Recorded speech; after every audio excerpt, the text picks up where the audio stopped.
جهاده حتى أتاه اليقين،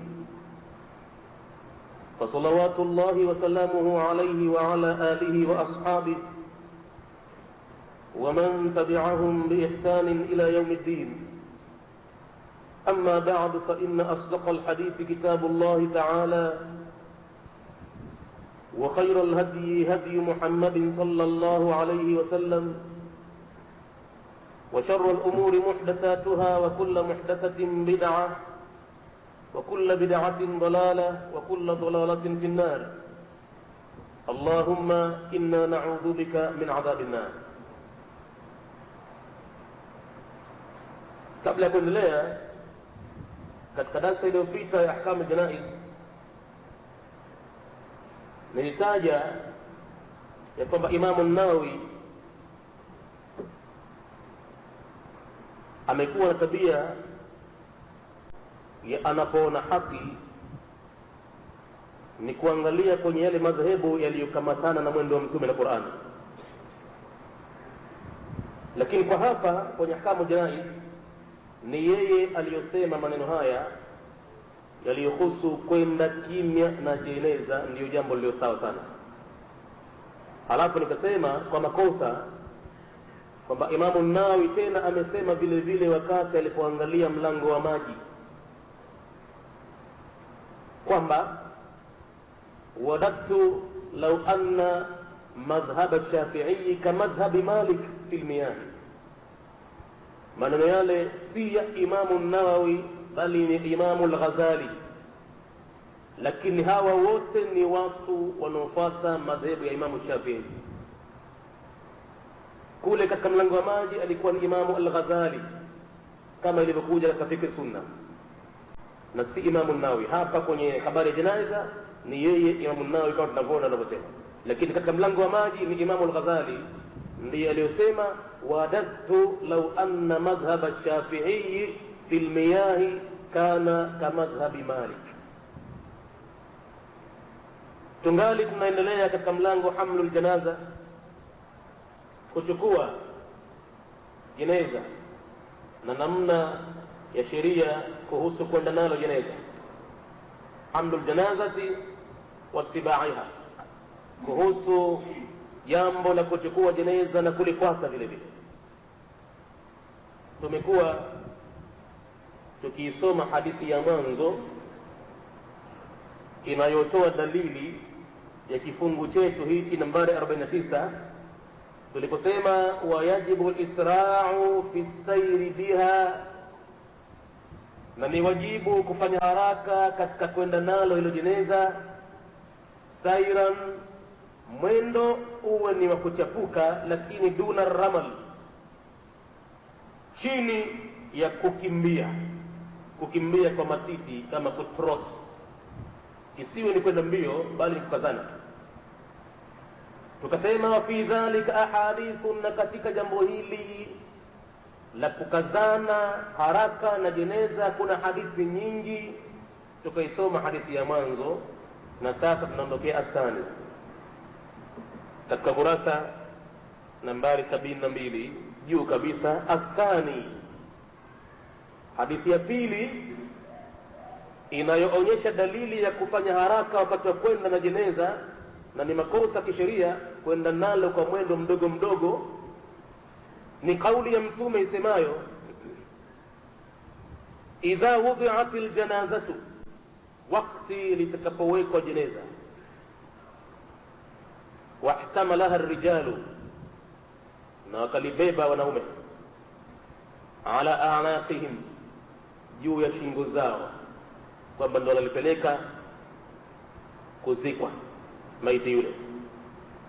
Fa in kanat salihatan, basi likiwa jeneza lile limebeba ndani yake maiti aliyemwema, qalat, usema jeneza, na sio jeneza lisemalo bali aliyemo ndani. Qalat, usema jeneza lile, qaddimuni, nitangulizeni kwa haraka ya jamaa, qaddimuni, nipelekeni mbio mbio. Wa in kanat ghaira salihah, na ikiwa jeneza lile ndani yake kuna maiti ambaye si mwema, qalat, husema jeneza lile, ya wailaha, adhabu yake mie, aina yadhhabuna biha, wapi wanakwenda nalo watu jeneza hili? Yasma'u sautaha kullu shay'in, na linasikia sauti yake jeneza lile kwa maneno hayo kila kitu kilichoumbwa na Mwenyezi Mungu. Kila kitu, wanyama, bahari, mimea, majabali. Yasma'u sautaha kullu shay'in, linasikia sauti yake hiyo kila kitu, illa al-insan, isipokuwa mwanadamu, yeye hasikii. Walau sami'ahu, na laitani mwanadamu angelisikia sauti hiyo inayotolewa na jeneza, yani aliyomo ndani yake, ya kwamba kama yeye si mwema, namna linavulia ya wailaha, ole wake, adhabu gani hii, aina yadhhabuna biha, wapi wanalipeleka hawa hili. Walau sami'ahu, na laiti binadamu angelisikia maneno hayo, sauti hiyo, la sa'iqa, bila shaka angetokwa na fahamu, angezimia. Hayo yote ni dalili ya kutosha kabisa kwamba Mtume amebainisha waziwazi namna ya sheria ya kwenda nalo jeneza. Qaddimuni qaddimuni, nifanyieni haraka nifanyieni haraka. Akhrajahu al-Bukhari, hadithi hii ameitoa Imam Bukhari, والنسائي والنسائي والبيهقي وأحمد عن أبي سعيد الخدري رضي الله عنه. kutokana hadithi aliyotaja bwana Abi Sa'id al-Khudri.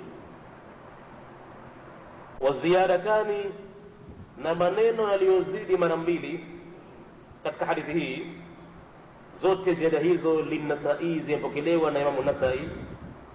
Walilbayhaqi minhuma al-awla, na Imam Bayhaqi katika ziada mbili hizo yeye kapokea ziada ya mwanzo. Wali Ahmad al-ukhra, na Imam Ahmad kapokea ziada nyingine.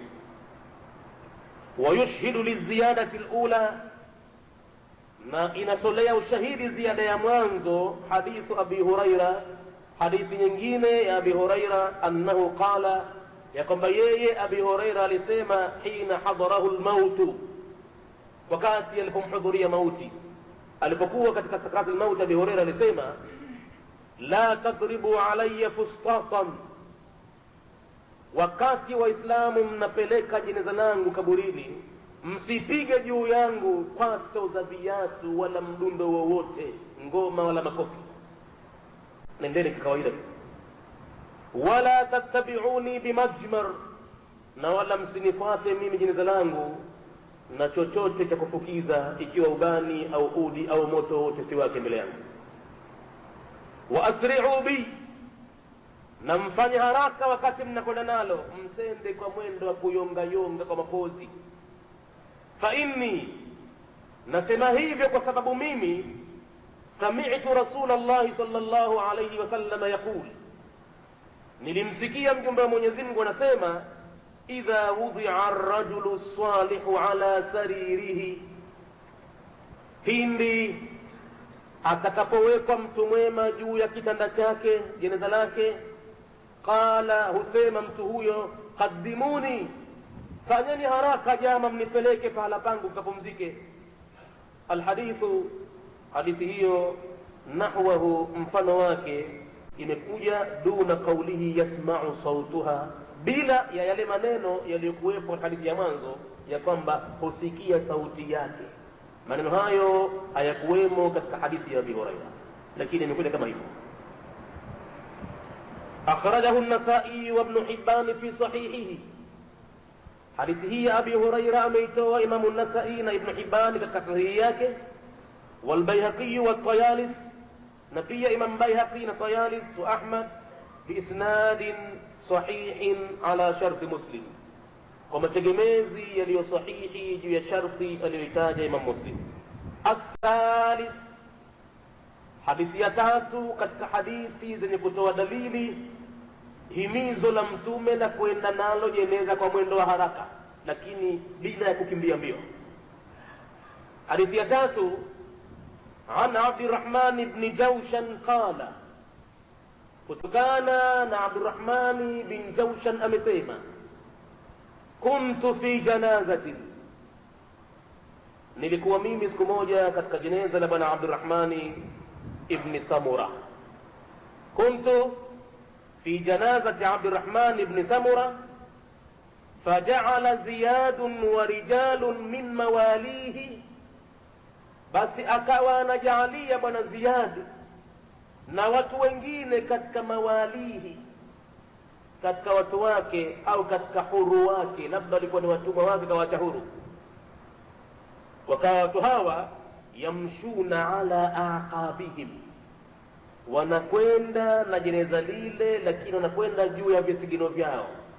Labda jeneza lile wamelikabili na wao wanakwenda kinyume nyume, wanakwenda kwa visigino, ina maana wanakwenda kinyume nyume. amama sariri, mbele ya hicho kitanda cha jeneza, wamekaa mbele, wametoa mgongo na kuelekea, wanakwenda kinyume nyume na wanakwenda kwa visigino. Thumma yaquluna, kisha wanasema katika mwendo wao huo, wanawaambia watu ruwaidan ruwaidan, pole pole jamaa, pole pole jamaa, barakallahu fikum, Mungu akubarikini. Yani wanatoka kabisa katika sheria ya kwenda na jeneza kwa mujibu wa maagizo ya Mtume.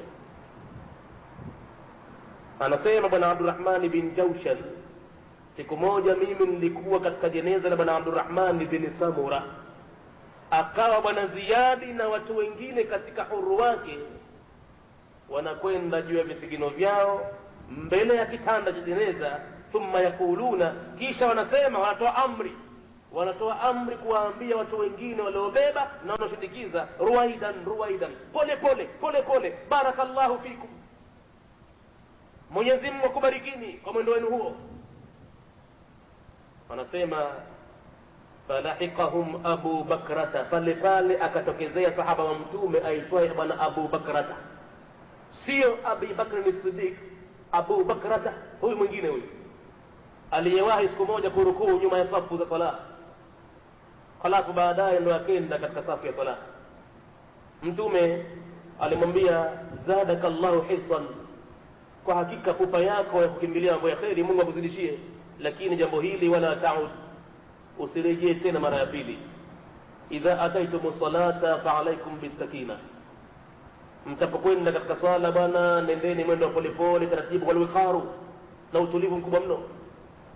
Mtakachokiwahi pamoja na imamu mtakiswali jamaa, na kilicho kupiteni mtakimaliza baada ya imamu kutoa sauti, ni kutoa salamu, lakini usiwe na haja ya kurukuu nyuma ya safu huko halafu kenda katika safu. Huyu ni Abi Bakr, sahaba Mtume. Akaja akayatokezea mambo yale fi baadhi sikakil Madina, katika baadhi ya vichochoro, streets za Madina, sikak. Basi alipoyakuta mambo yale, watu wanakwenda kwa visigino kinyume nyume, na wanatoa amri kuambia waliobeba jeneza ruwaidan ruwaidan, pole pole pole pole, barakallahu fikum. Mambo yameshakuwa yamenoga sana. Shetani katika pahala alipofanikiwa sana katika dini ya Mwenyezi Mungu ni kukoroga katika suala zima la mazishi kwa mujibu wa mwendo wa Mtume. Amekoroga sana katika pahala Waislamu walipopaacha kabisa mwendo wa Mtume ni kuhusu suala zima la ahkamu janaiz. Basi hutokea watu wakawa wanakwenda kwa paredi, wanakwenda kwa marching orders, na wengine watoa amri ruwaidan ruwaidan, na huko vinatoka nashda. Aidha itakuwa nashda hizo za zikri za Qadiria au Shadhiria au Naqshbandia au nyimbo nyingine zozote zile, alimradi watu wawe wamekopia kopia kidogo ukafiri wakauchome katika Uislamu. Alipotokea Abi Bakrata katika baadhi ya vichochoro vya Madina ya mji ule, fahamala alaihim bilbaghlati, akawachukulia hasira watu hawa, washadda alaihim bisauti, na akawakazia kiboko, akawakota kibakora, akawatikisia, akawaambia mtambua. Wakala, akawaambia khallu, ondokeni kabisa na mwendo huo, geuzeni nyinyi mnaokwenda na visigino, geuzeni mwende sawa sawa, na nyinyi mliobeba wacheni kabisa kwenda mwendo huo. Walladhi akrama wajha Abil Qasim sallallahu alayhi wasallam, kisha Abu Bakr akawaambia kwa yamin, naapa kwa yule ambaye akrama wajha Abil Qasim, aliyoutukuza uso wa mtume baba yake Qasim sallallahu alayhi wasallam, laqad ra'aytuna, sisi tulijiona masahaba wa mtume, ala ahadi rasulillahi, katika zama za mtume mwenyewe yuhai, lanakadu an narmula biha ramalan, tunakurubia kukimbia nalo mbio jeneza lile, lakini tulikuwa tunakwenda kwa mwendo kukazana, nusra tukimbie. Nyinyi mnasema ruwaidan ruwaidan, pole pole pole pole, wacheni upuuzi huo. Kaokota bakora akawaambia tawanyikeni, na nyinyi mnaokwenda kwa vizigiro kaeni sawa. Akawaambia naapa walladhi akrama wajha Abil Qasim, naapa kwa yule ambaye ameutukuza uso wa baba yake Qasim, yani bwana mtume, laqad ra'aytuna ala ahdi rasulillahi, sisi tulijiona siku za mtume, lanakadu an narmula, tunakurubia kukimbia mbio kutrot, wakati tunapokuwa tunakwenda jeneza, tunakwenda haraka haraka haraka haraka. Lanakadu an narmula biha ramalan, tunakurubia kukimbia nalo mbio jeneza lile. Leo nyinyi mnakwenda hapa mnapita mkisema ruwaida ruwaida, wacheni mwendo wenu. Hakukubali sahaba mtume kuyaona mambo yale, akayatilia. Akhrajahu Abu Daud, hayo ameyatoa Abu Daudi wa Nasa'i wa Tahawi wal Hakim wa Tayalisi wa Ahmad, wa qala al-Hakim, na Hakim akasema maneno hayo au kitendo hicho sahihi, kimetokea kweli. Wawafaqahu Dhahabi, na kaiwafik Imam Dhahabi wa man qablahu an-Nawawi fi al-Majmu', na vile vile walio kabla yake Imam an-Nawawi akayataja haya kwenye kitabu chake al-Majmu' kwenye sahifa nambari kadha. Na chini akatia maneno, anasema waqala fihi, na akasema Imamu an-Nawawi kwenye kitabu cha Majmu'i katika sahifa kadha, ya kwamba wattafaqa al-ulama'u, wamefikiana wanavyuoni ala istihbabi al-isra'i bil janaza, hakuna mwanachuoni aliyopinga hata mmoja. Wamewafikiana wanavyuoni juu ya kufanya haraka wakati wa kwenda na jeneza, illa, isipokuwa an yukhafa min al-isra'i, ikiwa pataogopewa kutokana na mwendo ule wa haraka, infijari al-mayyit, kuja kuharibika maiti, au taghayyuri, au kubadilika, wa nahwihi, au mfano hayo. Hapo ndiyo fayataanna, wanaokwenda na jeneza watakwenda mwendo pole pole kwa kuhofia yule maiti namna alivyo. Labda wamemkuta baharini siku ya 3, ya 4, ya 5, ya 6, ya 7, mwili wake umekuwa tena unahofiwa, kama patapatikana mtikisiko ananyumburuka, ngozi zinakaa mbali mbali na mifupa. Kwa hivyo kwa hali kama hiyo watakwenda pole pole kwa dharura sasa, ili wasiuharibu ile maiti. Lakini kama hakuna dharura, wanaviona wamekubaliana jeneza liwe linapelekwa chapu chapu, haraka haraka.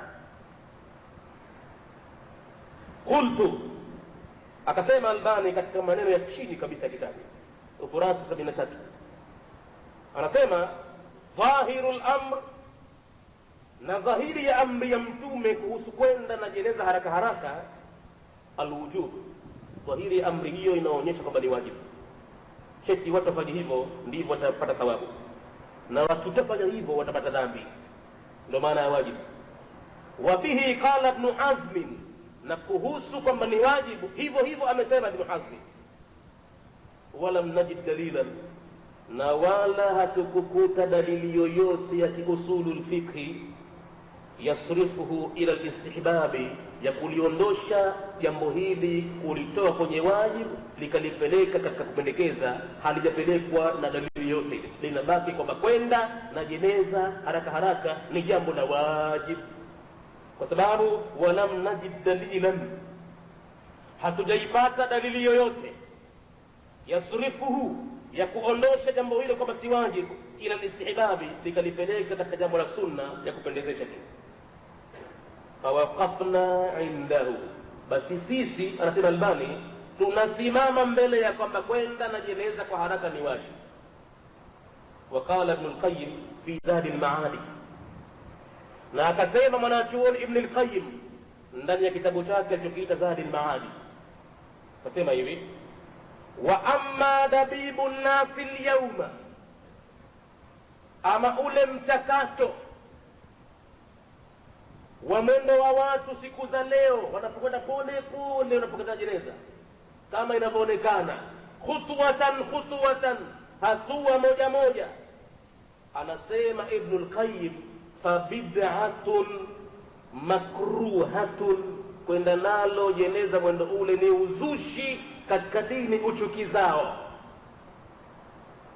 Hao ni watu mamufti, maulama, mabingwa, wametabahari katika fani zote za dini, ni katika watu mustambitina, wanaochimbua mambo katika dini. Anathubutu kusema kwamba amma dabibu nasi lyauma, ama kuhusu mwendo wa pole pole kama dabibu namli, mwendo wa duruchungu na pole pole, ama mwendo unaokwendwa na watu siku za leo katika jeneza, khutwatan, hatua baada ya hatua, moja moja, na huko anapokezana kwa mbwembwe.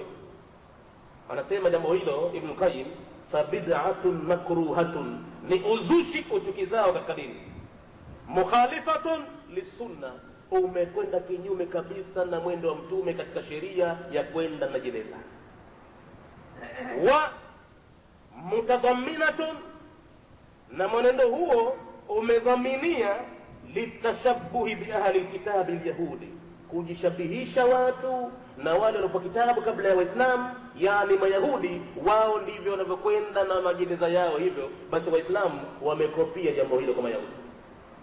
Na mtume kasema zamani, la tattabi'una sunana man kana qablakum, nyinyi Waislamu mtapata mwenendo wa waliopita kabla yenu, shibran bishibrin wa dhira'an bidhira'in, mtafata hatua baada ya hatua, shubiri kwa shubiri na dhiraa kwa dhiraa. Hata law anna wahidahum, hata kama ingelikuwa mmoja wao, dakhala fi juhri dabbin, ameingia katika shimo la mburukenge, na dakhaltum fihi, na nyie vile vile mtaingia hapo hapo. Mtaona huo ndo ustaarabu, hayo ndo mazuri, basi kidogo kidogo mtatoka katika suna zangu, mtakwenda kwa Mayahudi. Narudi katika nambari 50 juu sasa. Hayo yalikuwa maelezo chini ya kitabu. Sasa narudi juu katika nambari 50. Wayajuzu almashyu amamaha wa khalfaha, na wakati wa kwenda nalo jeneza, wale wanaoshindikiza, inajuzu kwenda kwa miguu mbele ya jeneza na nyuma yake vile vile. Wengine wako mbele, wengine wako nyuma, inajuzu. Wa an yaminiha wa yasariha, na vile vile kukaa upande wa kulia kwa jeneza inajuzu, na kushoto inajuzu vile vile, lakini ala an yakuna qariban minha, juu ya kwamba hao wanaokaa kulia kushoto wajitahidi kuwa karibu nalo kama inayomkinika. Maana wakati mwingine njia inakuwa nyembamba sana, watu wengi mno, hakuna ruksa ya kumpiga mtu visugudi na kufanya vibiru kwamba lazima uchine jeneza, hapo tena kwa dharura. Lakini kama inawezekana, ajitahidi mtu kuwa karibu nalo, kwa maana ya kupokea, asiwaachie mzigo watu fulani tu. Kila mtu ana haki ya kuchukua jeneza, na lina thawabu nyingi sana. Kila akipokea mtu anapata thawabu nyingi sana. Illa rakibu, isipokuwa aliyepanda chombo. Ikiwa siku za nyuma panda mnyama watu, siku hizi mutukari, ikiwa anaokwenda mazikoni na kwenda kwa gari, fayasiru khalfaha, ama yeye moja kwa moja atakaa nyuma, haruhusiwi kukaa mbele na gari yake. Liqaulihi sallallahu alayhi wasallama, kutokana na tamko lake bwana mtume aliposema, arrakibu, aliyepanda chombo, yasiru khalfa aljanazati, atakuwa anakwenda nyuma ya jeneza. Walmashi, ama mwenye kwenda kwa miguu, haithu shaa minha, yeye atachagua upande wote atakao katika kwenda jeneza, khalfaha wa amamaha, nyuma yake na mbele yake, wa an yaminiha wa an yasariha, na kuliani kwake na kusotoni kwake, anaokwenda kwa miguu kokote kikaa sawa. Lakini aliyepanda chombo lazima abaki nyuma. Lakini huyu mwenye kwenda kwa miguu vile vile, wakati amekaa mbele au nyuma au kuliani au kusotoni, ajaribu kariban minha. Kauli ya Mtume anasema akaribiane nalo jeneza lile, asiwe mbali huko akati sababu za kuzungumza na watu wengine mambo yasiyofaa wakati wanakwenda na jeneza. Wakati ule itakiwa kipatikane kimya cha dead silence, yani kimya kabisa kabisa. Watu wote tafakuri zao ziko katika jambo la mauti lile. Wakirejea mazikoni warejee vingine, wasirejee katika tabia ambayo walikuwa nayo kabla ya kwenda mazikoni. Yatakiwa Muislamu kila kirejea mazikoni anarejea mwingine, kishafuliwa barabara kaja markadi. Yale maziko yamemfanya afuliwe vizuri, pengine kaona namna anavyoteremshwa, kaona kabahatika kaingia ndani mwana ndani, amelaza naye vile vile, akirejea rejea mwingine. Akhrajahu Abu Daud. Hajamaliza bado. Watiflu yusalla alayhi, Mtume akaendelea kusema na mtoto mdogo ataswaliwa naye vile vile, inajuzu. Na kama hakumswalia vile vile inajuzu, kama tutavyoona mbele huko na kwenda. Lakini kama ataswalia ni bora zaidi. Madhali katimia, hata kama kazaliwa kishakufa, madhali mwili wake umetimia kiwiliwili, wanaweza watu kumswalia vile vile. Wayud'a, na wakati wa kuomba dua katika sala yake ile, hataombewa yeye mtoto mdogo ambaye hajafikia umri wa kuchuma madhambi.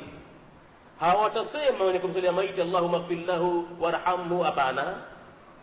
Wayud'a liwalidayhi, fataombewa wazazi wake wawili bil maghfirati war rahma, wapate msamaha wa Mwenyezi Mungu na rehema za Mwenyezi Mungu. Wazee wawili ndio taombewa pale, kwa sababu mtoto yule hana madhambi. Akhrajahu Abu Daud. Hadithi hiyo ameitoa Abu Daud kinyume na watu khurafati, namna walivyotia logic zao ajabu kabisa. Hapa mtoto mdogo Mtume kaweka kwamba anaswaliwa na dua wataombewa wazazi wake. Watu khurafati wanasema kwamba hichi kitoto hakichukui hikma hichi kisomewe maulidi, hikma nzito hawezi kubeba huyo. Kinyume kabisa kabisa. Katika pahala pale fokoroga dini ya Mwenyezi Mungu, katika mambo ya mazishi dini imeangamia. Yahitajia generation, kizazi kipya kuja kufufua dini ya Mwenyezi Mungu, hususan katika mambo haya ya mazishi. Yahitajia kizazi kipya ambacho kinabahatika sasa hivi masikio yao kusikiliza hadithi za Mtume katika ahkamu janaiz. Haya maneno haya yalikuwa hayasemwi abadan, wameyafutika watu kimya kabisa. Wanaiona dini ya Mwenyezi Mungu inaharibika hivi hivi, na wamenyamazia kimya kabisa kabisa, bali wao watasimama kutetea yafanywayo ndio barabara. Utasikia mtoto mdogo huyu hachukui hikma, kwa hivyo kisomo gani kisomwe? Atibaraza njiki. Wapi waombewe dua wazee wake bwana katika sala ile ya maiti ile. Takbira kama desturi vile vile, ya mwanzo itasomwa alhamdu, takbira ya pili patasaliwa Mtume, takbira ya tatu wataanza kuombewa dua wazazi wake wawili, maghfira na rahma. Hapana habari ya barazanji wala kitu gani.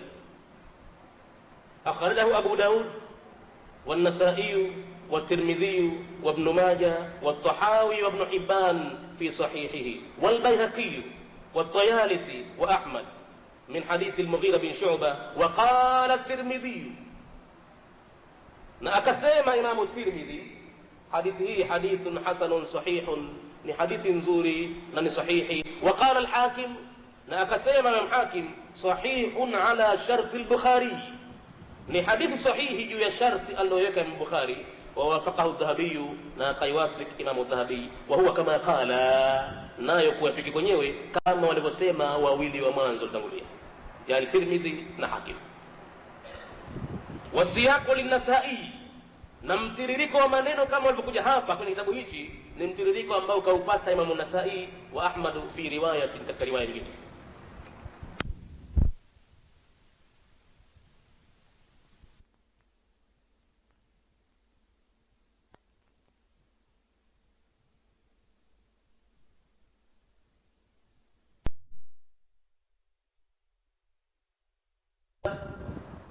na ziada zote tatu li Abi Daudi wal Hakim wa Tayalisi ni ziada ambazo wamezipokea Imam Abu Daudi na Hakim na Tayalisi. Wa li Ahmadi al-ulayani mina, Imam Ahmad yakapokea ziada mbili katika hizo. Wa li Bayhaqi al-thalitha, na Imam Bayhaqi yakapokea ziada ya tatu. Wa qala Abu Daud wa Ibn Hibban, na akasema Imam Abu Daudi na Ibn Hibbani ya kwamba as-saqit badala tifli, yeye kapokea tamko la mtume limekuja as-saqit, was-saqitu yusalla alayhi badili ya wa-tiflu yusalla alayhi, na yote bi maana wahid, yote kwa maana moja. Wakati mwingine huitwa saqit aliyekufia tumboni, na wengine huitwa tifli badala tifli. Wa huwa riwayatun lil-Hakim wal-Bayhaqi, nayo hiyo ni riwaya iliyopokelewa na Hakim na Bayhaqi na Ahmad. Wa azzaha al-Hafiz, na akaifanya kuwa ni madhubuti Imam Hafidh في التلخيص kwenye kitabu chake alichokiita Talkhis liTirmidhi, aidan kutokana Tirmidhi vile vile. Wa huwa wahmun, na ni katika riwaya ambayo imefanywa shaka. Fa innama lafdhuhu, kwani hakika tamko lake indahu, mbele yake, kalafdhul jamaa, limekuwa ni kama tamko la maimamu wote. Nambari 51 kuhusiana na huku kwenda na jeneza.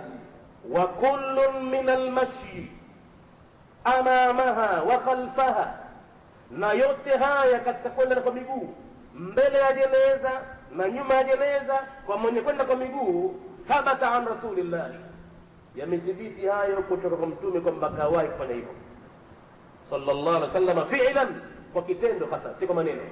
Yamethibiti kwa mtume alikuwa siku nyingine anakaa mbele ya jeneza, siku nyingine anakaa nyuma ya jeneza, kama qala Anas ibn Malik radhiyallahu anhu, kama alivyosema hayo bwana Anas ibn Malik, Mwenyezi Mungu amwiradhi, anna Rasulullah sallallahu alayhi wasallam wa Abu Bakr wa Umar, ya kwamba bwana mtume na Abu Bakr as-Siddiq na Umar bin Khattab kanu yamshuna amama aljanazati wa khalfaha, wote hawa walikuwa kwenda mbele ya jeneza na nyuma yake vile vile. Hadithi hiyo akhrajahu at-Tahawi, ameitoa Imam at-Tahawi min tariqayn an Yunus, kutokana na njia mbili na zote zimetokana kwa Yunus ibn Yazid an Ibn Shihab, ambaye kaipokea kwa Ibn Shihab anhu. Qultu, na mimi nikasema hapa, Albani nasema wa hadha sanadun sahihun ala sharti shaykhaini, na mategemezi haya ni sahihi juu ya sharti walioweka mashaikh wawili.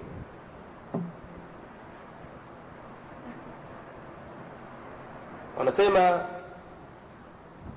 nambari 51, lakinna al-afdal, lakini lililo bora zaidi, al-mashi khalfaha, ni kwenda nyuma ya jeneza. Liannahu, kwa sababu kwenda nyuma, muktadhi qawlihi sallallahu alayhi wasallam, ndiko kuna hukumu tamko lake mtume aliposema wattabi'u al-janaza, na mlifuate jeneza. Tamko la tabi'u ina maana kitu kiko mbele, wewe uko nyuma yake. Wama fi ma'nahu mimma taqaddama fi al-mas'alati 43, na kauli nyingine iliyo kama maana hii ni kauli iliyotangulia katika nambari 43 awali hadha al-fasli, katika sehemu ya mwanzo ya mlango huu. Wa yuayiduhu qawlu Ali radhiyallahu anhu, na pia inatiliwa nguvu na kauli ya Imam Ali, Mwenyezi Mungu amwiradhi, kwamba amesema al-mashyu khalfaha, kwenda mtu anakwenda kwa miguu nyuma ya jeneza, afdalu min al-mashi amamaha, ni bora kuliko kwenda mbele yake. Kafadhli salati rajuli, kama ilivyokuwa bora ya swala ya mtu fi jamaatin, anapoisali jamaa, ala salatihi fadhan, juu ya swala yake anasali peke yake. Basi kukaa nyuma na kukaa mbele imekuwa sawa sawa na swala ya jamaa na swala peke yake, jinsi fadhila atapata mtu anakaa nyuma jeneza. Maneno hayo Sayyidina Ali akhrajahu Ibn Abi Shayba, ameyatoa Ibn Abi Shayba fi al-Musannif, kwenye kitabu chake alichokiita Musannif, wa Tahawi wal Bayhaqi wa Ahmad, wa kadha Ibn Hazm fi al-Mahalli, na vile vile Ibn Hazm ameyataja kwenye kitabu cha Mahalli. وسعيد بن منصور من طريقين عنه. قال الحافظ في أحدهما، أكسيما يوم حافظ كتا موجة جنبليز، يقوم وإسناده حسن، mategemezi yake habari hiyo ni kweli nzuri, wa huwa mawqufun lahu, nayo ni maneno yaliyoanzia kwa Sayyidina Ali. Hukmu al-marfu'i, hukumu yake imekuwa kama ni hadithi iliyorufaishwa kwa mtume. Lakin haka al-Athram an Ahmad, lakini amesimlia bwana Athram kutokana na Ahmad annahu takallama fi isnadihi, kwamba yeye amezungumzia kuhusu masnadi yake habari hii. Qultu, na mimi nikasema, yani Albani, lakinahu yataqawwa bitariq al-akhar, lakini habari hiyo inatiliwa nguvu kutokana na habari nyingine.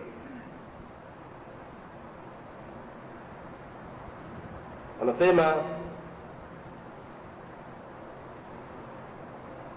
hii habari ile chini hapa ni habari ambayo si muhimu sana kwetu, ni masnadi tu ya hadithi ya maneno nyuma.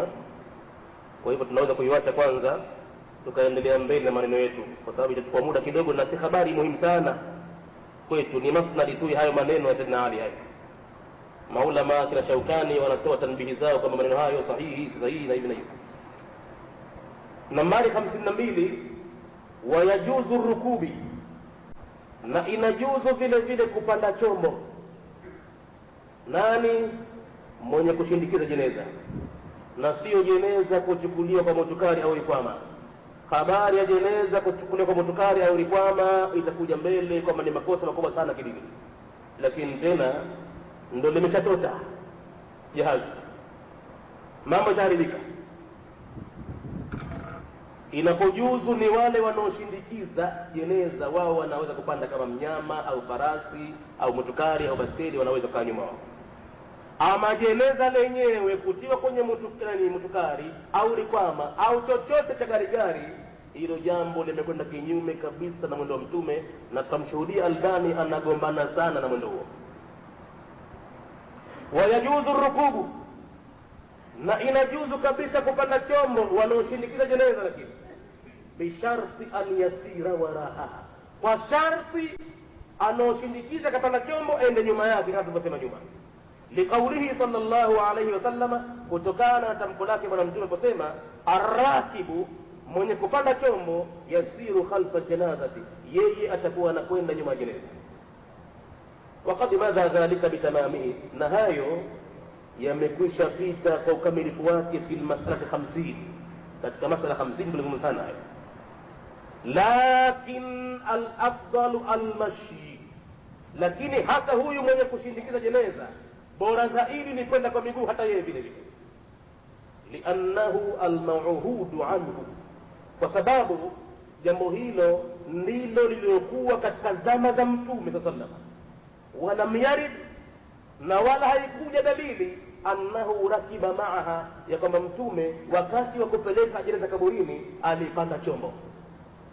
Bal qala Thawban radhiyallahu anhu, bali amesema Thawbani, Mwenyezi Mungu mwiradhi, inna rasulallahi, hakika mjumbe wa Mwenyezi Mungu, utiya bidabatin, aliletewa mnyama siku moja, wa huwa ma'a aljanazati, na yeye yuko pamoja na jeneza anakwenda kulizika. Faaba an yarkabaha, akakataa mtume kupanda chombo kile, mnyama kumpanda mtume wakati kwenda na jeneza. Falamma nsarafa, alipokusha kuondoka mazikoni, maiti kishazikwa, watu wanarejea nyumbani sasa, utiya bidabatin, akaletewa tena mnyama mtume apande. Sasa farakiba, akampanda mnyama, kuonyesha kwamba wakati kwenda mazikoni inafaa zaidi hata wale wanaoshindikiza wale kwa miguu bwana, ama kwa kurejea wanaweza kila mmoja akajisaidia kwa kipando chake.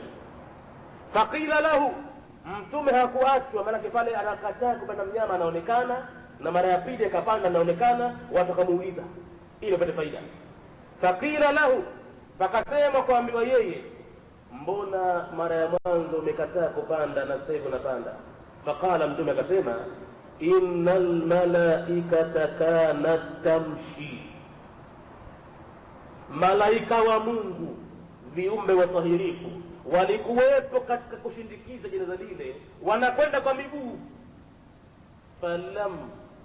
Falima akun liarkaba, falam akun liarkaba, basi haikuwezekana kabisa kwa mimi Muhammadi niwe nimepanda chombo wakati malaika wa Mungu wanakwenda kwa miguu.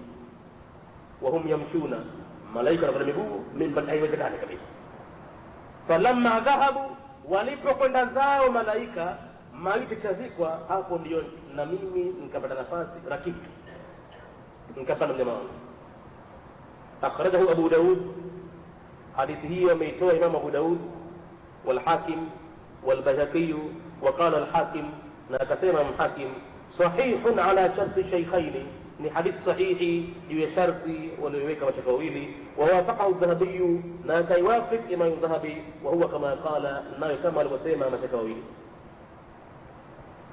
Wa amma ar-rukubu ba'da al-insirafi, ama kupanda mtu chombo baada ya kuondoka mazikoni, baada insirafi anha, fajaizun, ile jambo linajuzu biduni karahati, bila ya uchukivu wote, lihadithi Thawban al-madhkur anifan, kutokana na dalili ya hadithi ya Thawban iliyotajwa hivi punde.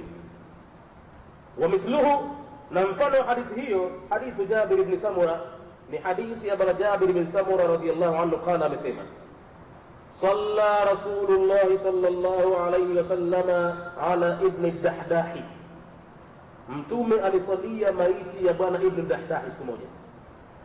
Wa nahnu shuhudun, na sisi tuko pale mashahidi, tumeshuhudia sala hiyo. Wa fi riwayati, na katika riwaya nyingine imekuja kharaja ala janazati ibn الدحداح, alitoka mtume kwenda kushuhudia jeneza la ibn الدحداح mashiyan, kwa miguu.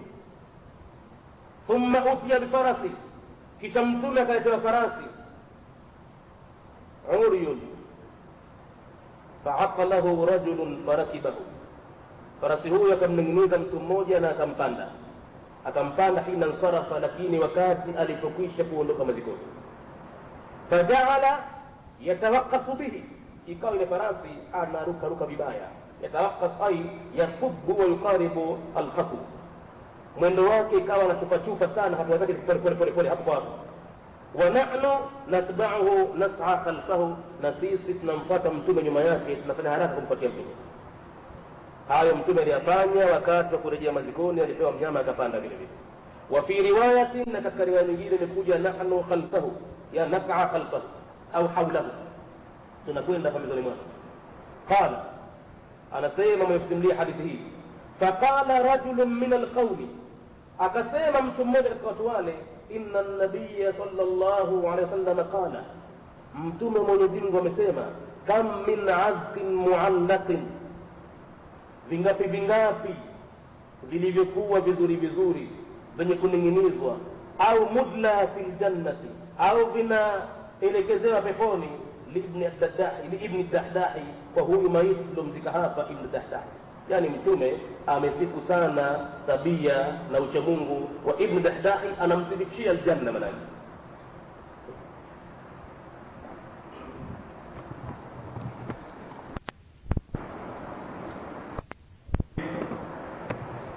Anauliza mtu mmoja, vipi mshindikizaji wa jeneza anawajibika kulichukua, kutokana na hadithi inavyosema mshindikizaji ni bora kukaa nyuma? Hii inategemea ule wingi wa watu ulivyo kwanza, na uchache wa watu ulivyo.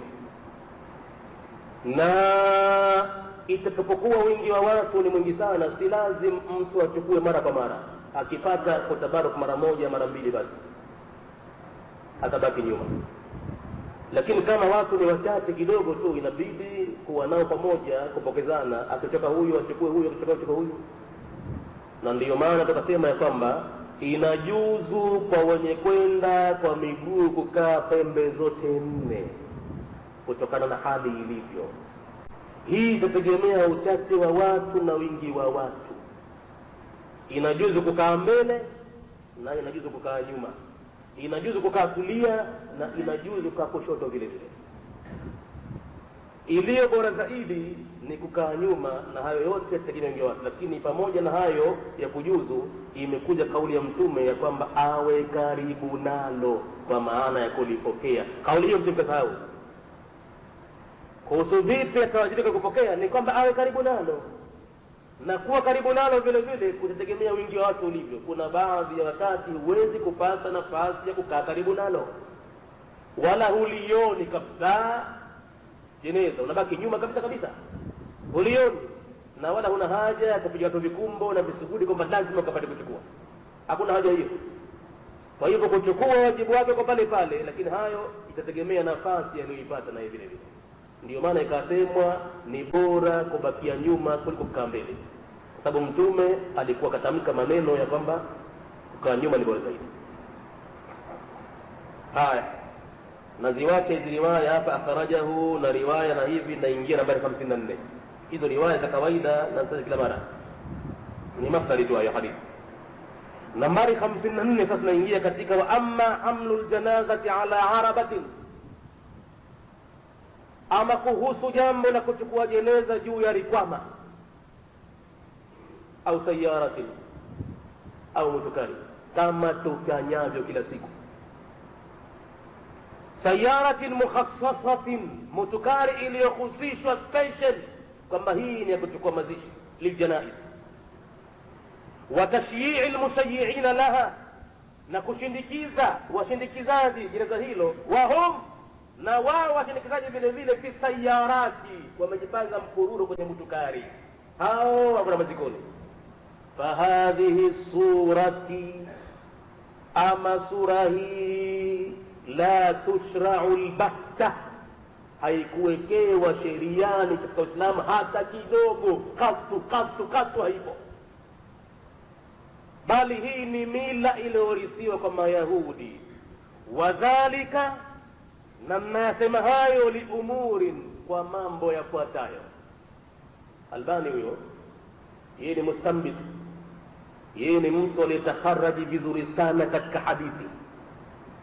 Anasema jambo la kuchukua jeneza ukalipatia kwenye rikwama au ndani ya mutukari maalum iliyowekwa kuchukuliwa maiti, na huku washindikizaji nao vile vile wamo ndani ya gari mkururo wako na mazikoni, jambo hili, picha hii haikuwekewa sheria kabisa katika Uislamu kwa mambo yafuatayo.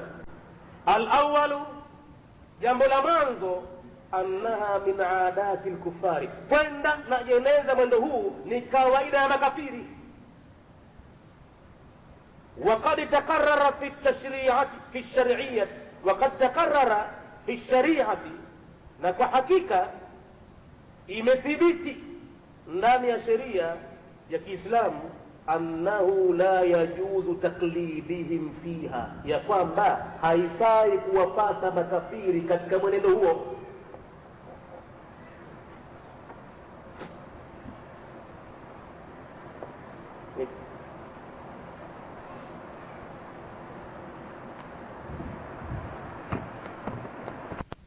Je, ni sheria wakati jeneza linapelekwa kuzikwa, watu wa njiani kusimama au gari na kadhalika, subiri kidogo, fanya haraka, inakuja habari mbele kidogo, subiri kidogo tu, inakuja habari mbele, karibu utaipata habari. Annaha min aadati al-kuffari, ya kwamba kuchukua jeneza ndani ya mutukari na washindikizaji wamo ndani ya mutukari ni dasturi za makafiri. Dasturi hizo wamezifanya makafiri. Kwa nini? Wanakimbia jambo la tafakuri kwenye mauti. Ukilibeba jeneza kwa mikono mkapokezana pale, waongo, binadamu atavurugika pale kesha. Fanya mchezo nini wewe?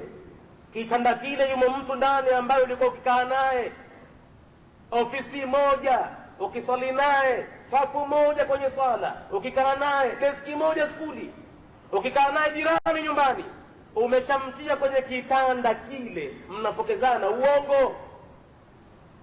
Kafa bil mauti wa'idhan, mtu anasema inatosha kabisa kwenye mauti kwamba kuna mawaidha makubwa. Makafiri wanakimbia kuwaidhika kwenye mauti, basi kwa hivyo huchukua gari, mambo yende express mara moja tu.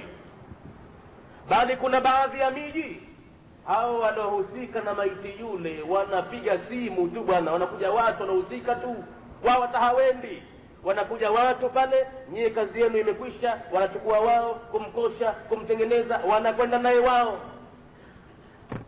kumzika. labda kama atakwenda mtu mmoja au kama atakwenda, hii yote ni kukimbia tafakuri ya maiti ile ya mauti.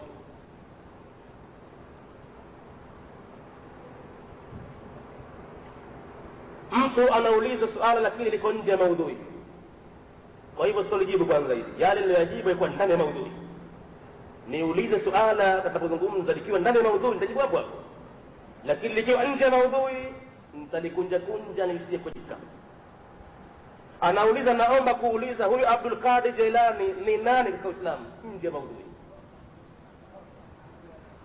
Wa amma hamlul janazati, ama kuhusu kubeba jeneza ala arabatin, juu ya rikwama au sayaratin au mutukari mukhassasatin liljanaza, iliyohusishwa kwa ajili ya jeneza, wa tashyi'i almushayyi'ina, na kushindikiza ushindikizaji laha jeneza hilo, wa hum fi sayarati, na wao wamo ndani ya mutukari, fahadhihi surati la tushra'u albatta, sura hii haikuwekewa sheria kabisa. Wadhalika liumurin, na hayo ni kwa ajili ya mambo yafuatayo. Al-awwal, jambo la mwanzo, annaha min aadati al-kufari, sheria ya Kiislamu haikukubali jambo hilo kwa sababu ni katika desturi ya kafiri.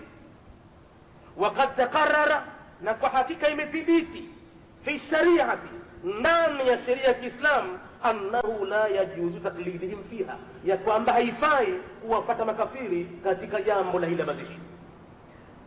وفي ذلك أحاديث كثيرة جدا, na katika jambo hilo kuna hadithi nyingi sana. Anasema Albani, kuntu astaw'ibtuha, hadithi hizo nilizokuwa mimi nikazichunguza, wa kharajtuha, na nikazitoa fi kitabi, ndani ya kitabu changu chengine. Akipata bahati msomaji akiangalie kitabu gani hicho, hijabul mar'ati almuslimati fil kitabi was sunnah.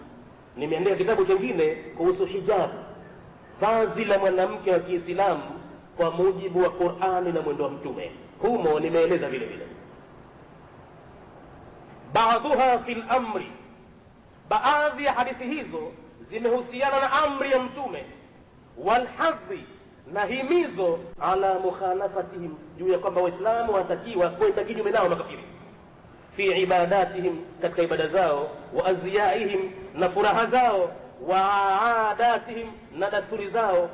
Hadithi zimekuja kwa amri ya Mtume au himizo la Mtume kwamba Waislamu lazima wende kinyume na makafiri.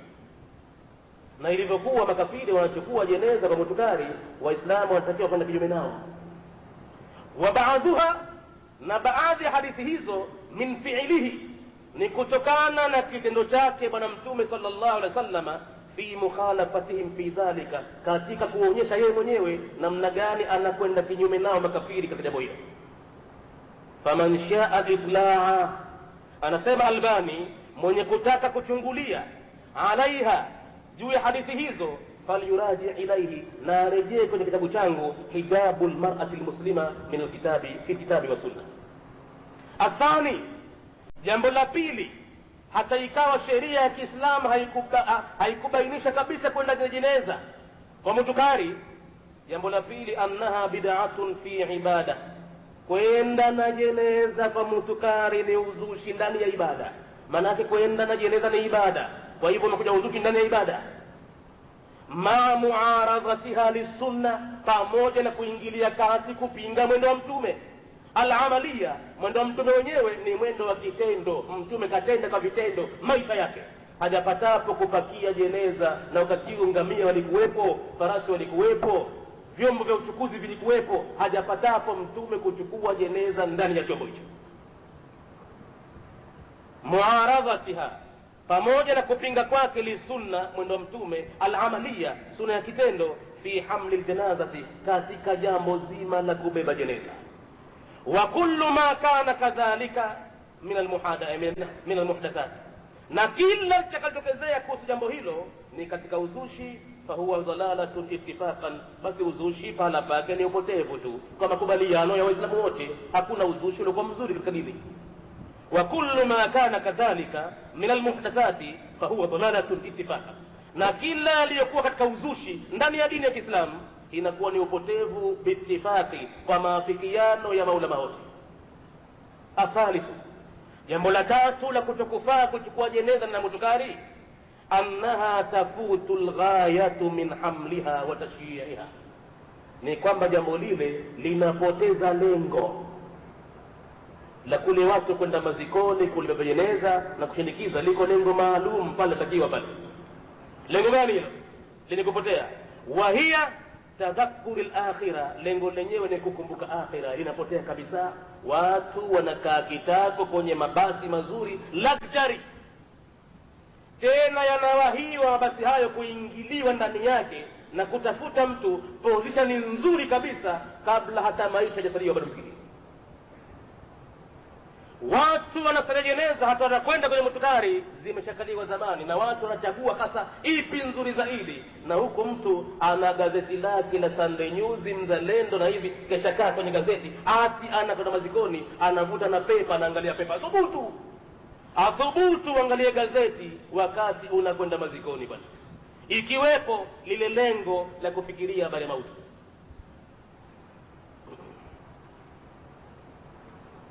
Je, kama maiti anakwenda masafa ya mbali, je, subiri kidogo, inakuja habari yake kidogo, unafanya haraka. Hakuna ruksa. Kwa ufupi tutakujibu, hakuna ruksa makaburi ya Waislamu kuwekwa mbali na mji. Hivi ni vitendo vya visa wanafanya makafiri maksudi, kuyatoa makaburi ndani ya mji, kuyapeleka huko shamba, ili isiwepo tafakuri ya mauti. Maana yakiwepo ndani ya mji yale, kila mmoja atataadaf.